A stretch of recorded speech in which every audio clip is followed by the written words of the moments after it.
bilang magulang, karapatan talaga natin na paaralin ang mga bata. Papaaralin mo ang mga bata para sa kanila, hindi para sa atin. Kasi sila, lalaki sila at mag-aasawa at magkakaroon din sila ng pamilya. Ako po si Virginia Pabricante. Ako ay 50 years old na ako, pero 9 years na ako sa Kasagana. Ang negosyo ay basahan. Unang-una, makina ko, maliit, yung dipadyak lang. Tapos, ako lalahat. Pero nagpapasalansan ako sa mga bata. Nibigyan ko yon kasi siyempre, kita. Nagpapasalansan ako. Unang-una talaga yung basahan ko. Malaki ang kita noon kasi magkano lang ang basahan. Ano lang, 350. Tatlong sako na, tatlong plastic. Ang kita noon, 1,000. Ang anak ko ay 6.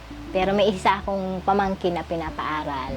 3 years muna ako sa Sagana bago ako nag-edo kasi nung lately nang kasi noon, maliit pa ang loan ko. Tapos, nung naka-eduk na ako, inangkayat ko yung aking mga kasama. Maganda ka ako. Kasi siyempre, maliit lang ang hulog kaysa mag-utang ka sa iba. Tapos, ayun na. Marami na kami nag-abil. Kasi unang-unang loan ko sa eduk, 5K. Binili ko muna ng gamit. Kasi ilan yung aking nag-aaral? Bali, 6. Pangalawang loan ko, bumili ako ng laptop. Ang loan ko doon, pinayagan ako ng 10. Dinayagan ako ng 10, bali dinagdagan ko na lang. Kabila ako ng laptop kasi kailangan ng anak ko college. Sa pangatlo ko na loan, nakapangatlo ako ng loan, ang binili ng printing kasi kailangan namin printer. Kaya ang laki ng tulong talaga ng Kasagana nung naglo-loan ako dahil doon namin nakukuha yung aming kailangan sa bata. 2 pa lang yung aking napatapos. Yung aking panganay, teacher na siya. Tapos yung isa, graduate lang nung nakaraang taon. Tapos yung itong kulang ng Kasagana, yung graduate pa lang, October. Ang course niya ay kasi ay accounting siya. Nag-aaral siya sa PUP, Santa Mesa. Kasi nag-exam siya diyan sa Taytay.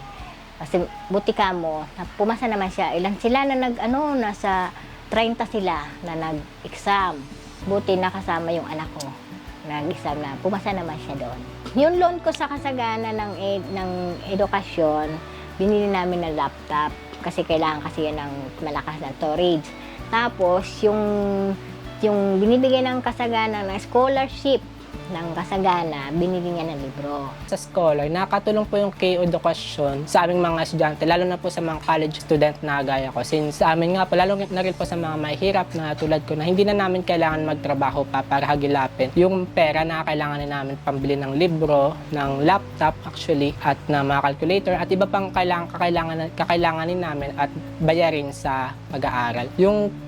Yung allowance or yung pera na binibigay ng K-Co-op is nakatulong talaga sa akin sa pagpo-provide ng mga kailangan ko araw-araw. Since itong last semester nga lang nakatulong siya sa pag-provide ng mga pamasahe ko since full face-to-face ako sa OJT ko. Bilang ikaw ay magulang, kailangan mo talaga yon na magsakripisyo. Kung ikaw bilang nanay o magulang na hindi ka rin kikilos at hindi sasabihin mo pagod ka na, paano yung mga anak mo natitingin sa'yo? Di ganun din.